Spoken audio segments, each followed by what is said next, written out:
Hello guys, আজকে আমি যে ক্লাসটা করাবো সেটা হচ্ছে জাভাস্ক্রিপ্ট নিয়ে। আজকে জাভাস্ক্রিপ্টটা প্রথম শুরু করছি। জাভাস্ক্রিপ্ট আজকে থেকে শুরু হচ্ছে, যেহেতু এইচটিএমএল আমি ফার্স্ট শুরু করেছিলাম এবং এইচটিএমএল এর কয়েকটা ক্লাস করানোর পরে আমি সিএসএস শুরু করে দিয়েছি। এরপরে এখন যা টাইম আসছে, এখন হচ্ছে জাভাস্ক্রিপ্টটাও তোমাদের পাশাপাশি সাইমেলটেনিয়াসলি শিখতে হবে। যারা ওয়েব ডিজাইন, ওয়েব ডেভেলপমেন্ট শিখতে চাও তাদের জন্য মিনিমাম এই তিনটে ল্যাঙ্গুয়েজ এইচটিএমএল, সিএসএস, জাভাস্ক্রিপ্ট অবশ্যই জানতে হবে।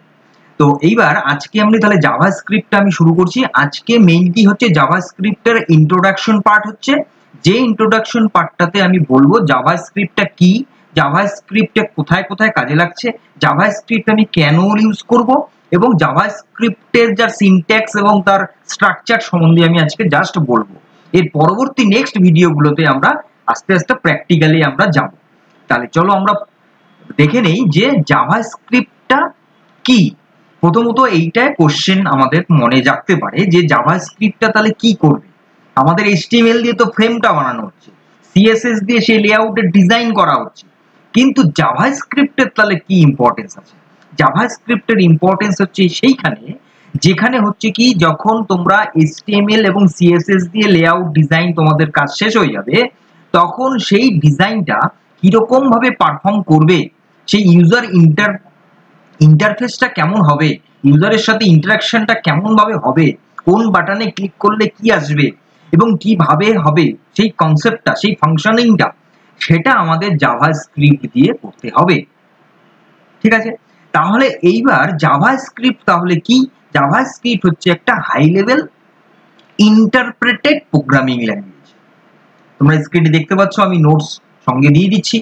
তাহলে এই যে হাই লেভেল এবং ইন্টারপ্রেটেড একটা প্রোগ্রামিং ল্যাঙ্গুয়েজ, যেটা কিনা কি করে, সেই ফাংশনালিটিটা করার জন্য ওয়েব পেজের আমাদের জাভাস্ক্রিপ্টটা ইউজ করা হয়। ঠিক, এরপরে এবার ফিচার্স গুলো কি কি না, মেইন তিনটে ফিচার্স। একটা হচ্ছে ক্লায়েন্ট সাইড স্ক্রিপ্টিং, আর একটা হলো ডাইনামিক কন্টেন্ট, আর একটা হলো ক্রস প্ল্যাটফর্ম কম্প্যাটিবিলিটি। এই তিনটে হলো মেইন ফিচার্স হচ্ছে জাভাস্ক্রিপ্টের, মানে এর জন্যই আমরা জাভাস্ক্রিপ্টটা ইউজ করে থাকি। ঠিক আছে? তো এরপরে আমরা দেখব যে জাভাস্ক্রিপ্টটা আমরা কোথায় ইউজ হয়, জাভাস্ক্রিপ্ট কোথায় ইউজ হয়, কোথায় কোথায় ইউজ হয়।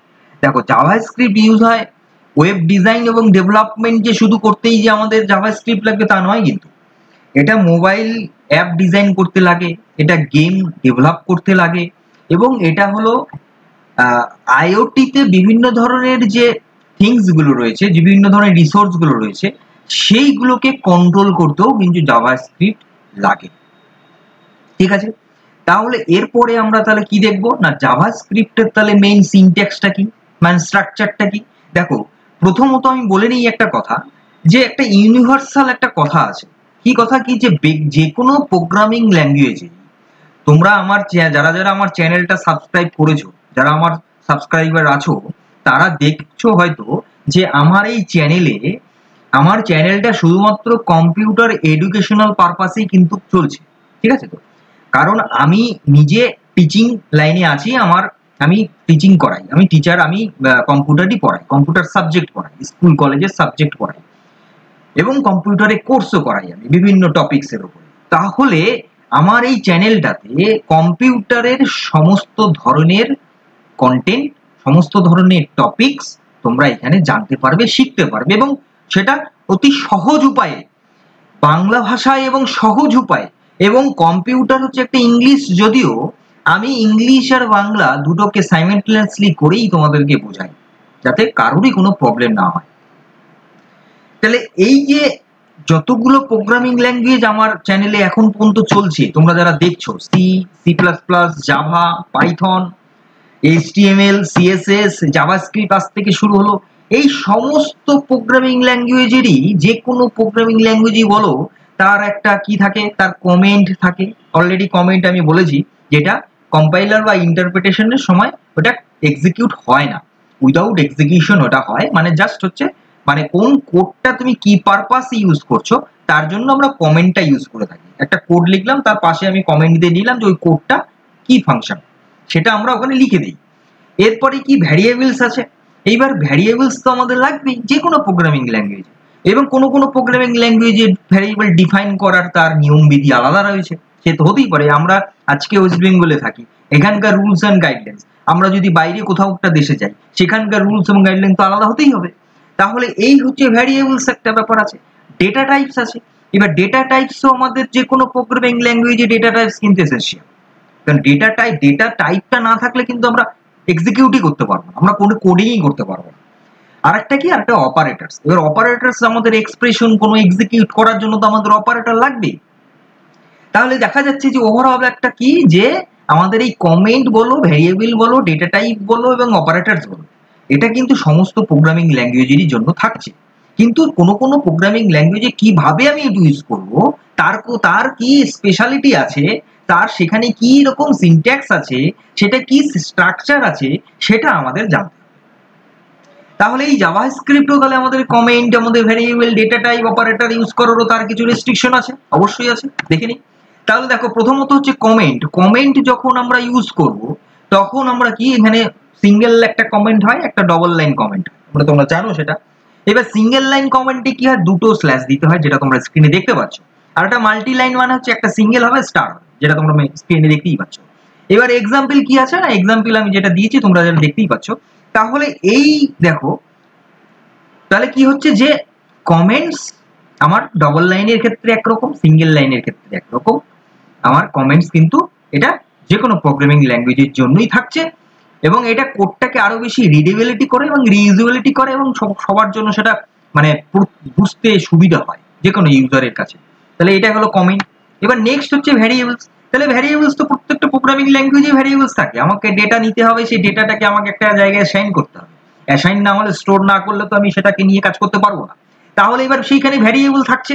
তাহলে ভ্যারিয়েবলের সেখানে নিয়ম কি? নিয়ম হচ্ছে এখানে VAR অথবা লেট, এগুলো দিয়ে আমরা ভ্যারিয়েবলকে ডিফাইন করি, ডিক্লেয়ার করি। ঠিক আছে, তো ডিক্লেয়ার করি।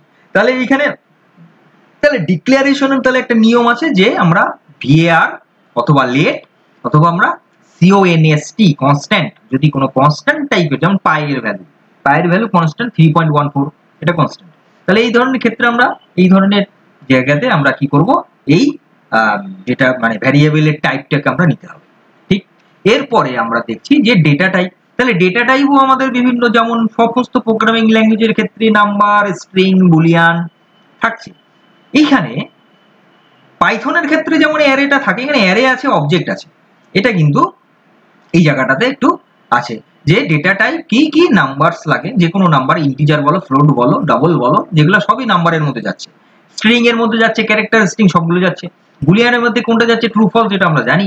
অবজেক্টের মধ্যে তাহলে কোনটা যাচ্ছে, অবজেক্টের মধ্যে যাচ্ছে যে যেখানে কি ভ্যালু পেয়ার থাকে, যেটা পাইথনে বিশারি হয়।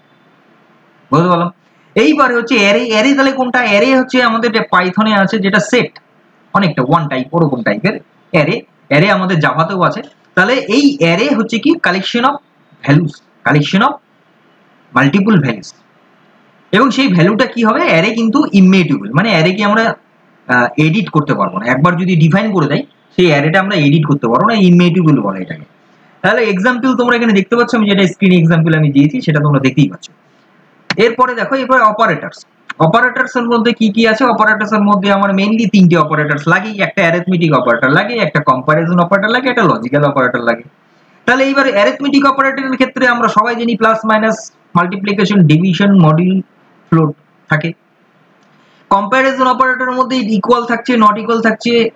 এখানে দেখো, এখানে একটা লেস দেন থাকছে, গ্রেটার দেন থাকছে, লেস দেন ইকুয়াল থাকছে, গ্রেটার দেন ইকুয়াল থাকছে, যেটা থাকে। এইবার লজিক্যাল অপারেটরস এর মধ্যেও থাকছে অ্যান্ড, দুটো অ্যান্ড দিয়ে আমরা বোঝাতে পারি, মানে দুটো অ্যান্ড, ছোট হাতে যে অ্যান্ড আছে, অর, তারপরে নট, যেরকম তোমরা স্ক্রিনে দেখতে পাচ্ছ সেরকমই আমাদের দিতে হবে। আমার একটা এক্সাম্পলও তোমাদের দিয়েছি, তোমাদের বোঝার সুবিধার্থে তোমরা এখানে স্ক্রিনে দেখতে পাচ্ছ। তাহলে এই হচ্ছে কি অপারেটরস নিয়ে বললাম। এরপরে আমি তাহলে লাস্ট ভিডিওর শেষে চলে আসছি, কনক্লুশনে। কনক্লুশনও তাহলে আমরা কি দেখছি, যে আমরা আজকের ভিডিওতে, আজকের ক্লাসে জাভাস্ক্রিপ্ট প্রথম ক্লাস পার্ট 1 আজকে থেকে শুরু হলো। এটা একটা প্লেলিস্ট আমি করেছি, কমপ্লিট টিউটোরিয়াল, এটা কমপ্লিট চলবে একদম লাস্ট পর্যন্ত, যতক্ষণ মতো জাভাস্ক্রিপ্ট শেষ না হচ্ছে লাস্ট পর্যন্ত চলবে, এবং একটা প্রজেক্ট করে শেষ হবে। তো এখানে এখানে তাহলে আমরা দেখলাম যে জাভাস্ক্রিপ্ট কি, জাভাস্ক্রিপ্ট আমরা কোথায় ইউজ করব, জাভাস্ক্রিপ্ট কেন ইউজ করব, জাভাস্ক্রিপ্ট কি সিনট্যাক্স, কি স্ট্রাকচার রয়েছে, সেটা নিয়ে আমরা আজকে আলোচনা করলাম মেইনলি। এর পরবর্তী ভিডিওগুলোতে আমরা ডিটেলসে যাব, প্র্যাকটিক্যালে যাব, আস্তে আস্তে সমস্ত জায়গাটাই আমরা দেখে নেব। তো আজকের ভিডিও, তাহলে আজকের ক্লাসে এ পর্যন্ত হলো। পরবর্তী ভিডিও, পরবর্তী ক্লাস নিয়ে আমি খুব তাড়াতাড়ি আসছি। ততক্ষণ পর্যন্ত তোমরা সুস্থ থাকো, ভালো থাকো, মজা থাকো, আপডেটেড থাকো, ডিজিটালি থাকো। এবং কাইন্ডলি আমার এই ভিডিওটা যদি তোমাদের উপকারে এসে থাকে, অবশ্যই লাইক, শেয়ার, সাবস্ক্রাইব করতে ভুলবে না একদম। আমি তোমাদের জন্য অনেক কষ্ট করে এই ভিডিওগুলো বানাই, তাতে যাতে আমার এই ভিডিও, আমার ক্লাসটা সবার কাছে চলে যায়, সমস্ত স্টুডেন্টদের কাছে, যারা বিগিনার্স আছে এবং যারা ইন্টারমিডিয়েট, যারা মিডিয়াম লেভেলেও আছো, যারা জাভাস্ক্রিপ্ট শিখছো, তাদের জন্য এটা বেস্ট হবে। এবং অ্যাডভান্স লেভেল তো থাকছে। আমার এই পাইথনের একটা আছে, যেটা পাইথনের একটা প্রজেক্ট আমি বানাবো। সেই প্রজেক্টের আমি বলেছিলাম, প্রজেক্ট খুব রিসেন্টলি আমি পাইথনে শুরু করব। তাহলে ভালো থাকবে, নমস্কার, থ্যাংক ইউ।